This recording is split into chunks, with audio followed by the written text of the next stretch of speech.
Hey, what's good? It's your boy Teflon, the one chosen. Let's go ahead and jump into this content. As a real nigga, a nigga who been inside that courtroom fighting for his life, let me tell y'all niggas something real fast, right? When it comes down to this Yella Beezy situation. Brown and white. One of these two niggas, if not both of these niggas, is going to end up cooperating against Yella Beezy. All right? And the reason why I say this is simply because the state of Texas does not have no slam dunk case against Yella Beezy. They don't. Whenever you pull out 20 fucking song lyrics, all right, and try to use this as circumstantial evidence to build your case upon arriving to physical evidence or witness statements or whatever have you, tells me that you really don't have too much to go off of to solidify a motive and to solidify that these things actually happened and people got paid and etc. etc. Although you might be listening to this video and you might say Kawan himself got paid because the nigga was flexing money after the Mo3 death. Yes, but can we do a paper trail? You feel what I'm saying? There's so much to this murder for hire that I feel like the state of Texas just doesn't have against Yella Beezy, which is the reason why they going into their bag and they pulling out all this bullshit and unnecessary shit to try to pinpoint what was really going on, to try to solidify their stance on a murder for hire, granting a motive and everything else. So let me explain some shit to you. The state of Texas is going to use Joycey Banks to try to get Brown to turn on Yella Beezy if he hasn't already turned on Yella Beezy. The reason why I say this is because whenever Joycey Banks take the stand, they got to give her immunity. Fuck what it is that you believe, fuck what it is that you thought, and fuck what it is that another blogger probably had told you. Nigga, listen to me. They're gonna have given Joycey Banks immunity. Because in order for Joycey Banks to take the stand and to throw her baby daddy up under the bus as she always had been doing, she is either going to have to admit to two things. Joycey Banks is going to have to have gave her baby daddy the location and already had foreknowledge that her baby daddy at some point in period of time was outside her house while Mo3 was there, which led up to him following Mo3 or them following Mo3 and unaliving Mo3 on the freeway.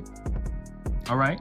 Or her baby daddy himself had to have a direct conversation with Joycey Banks and told Joycey Banks that he did in fact unalive Mo3 or was involved in the unaliving of Mo3. Anything outside of those two things is hearsay. So I'm believing that you're gonna have been given immunity because I believe 9 times out of 10 you probably gave the baby daddy the location. I can almost guarantee you. So with that being said, Joycey Banks is only in a position to throw her baby daddy up under the bus. That's it, that's all. So that means that when it comes down to him pleading his case and try to plead his innocence, he really don't have too much room or too much foundation to stand on. So in order to help yourself, you're gonna have to turn on somebody. You're gonna have to work with the state. All right?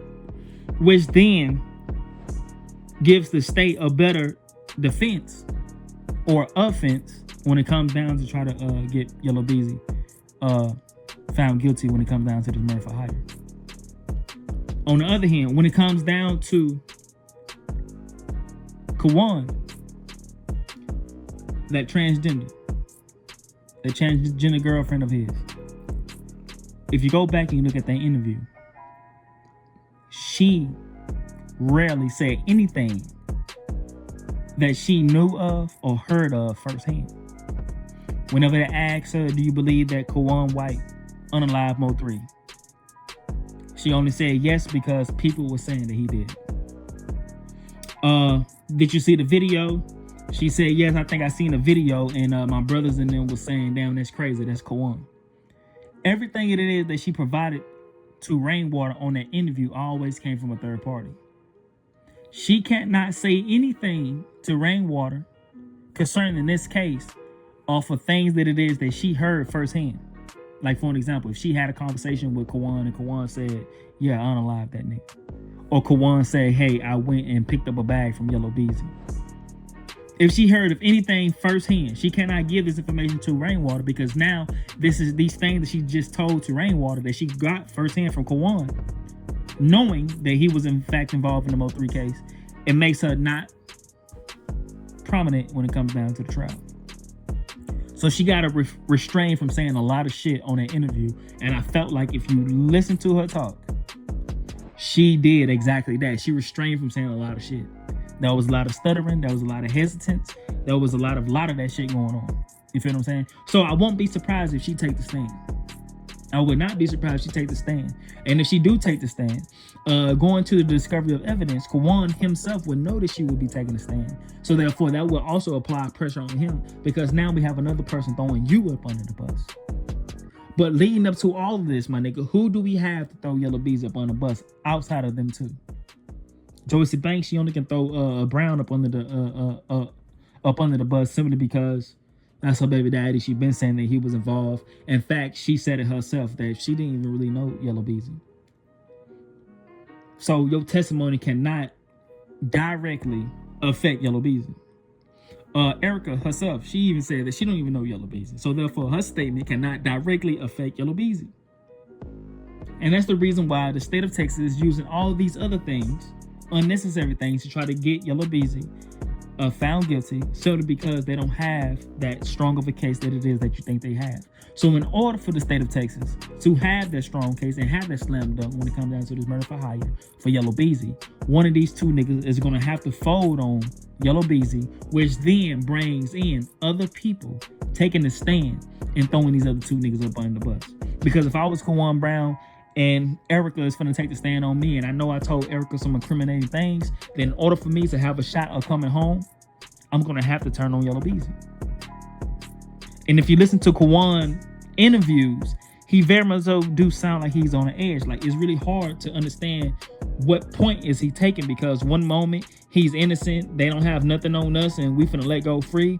Another moment he sound like he finna make a sacrifice just to make sure that Yella Beezy, like, I don't know. Like, if you listen to the nigga interview, it's really hard to understand where this nigga's coming from. So I won't be surprised if this nigga Kawan already flipped. I would not be surprised if this nigga Kawan already flipped. But I'm just basically saying that one of them two niggas is gonna have to flip on Yella Beezy. Because if they don't flip on Yella Beezy, both of them niggas will be incited a life sentence, because there's physical evidence there when it comes down to their involvement. But when it comes down to Yella Beezy, that's not the smoking gun. Because again, we need witness testimonies to place Yella Beezy there or being involved in some shape, form, or fashion. Because at this point, again, only thing that they really have against Yella Beezy is song lyrics and Instagram posts, and all these things is indirect. They don't have nothing directly tying Yella Beezy to everything. It's your boy Teflon, the one chosen. I can give it to you. You just gotta want the shit.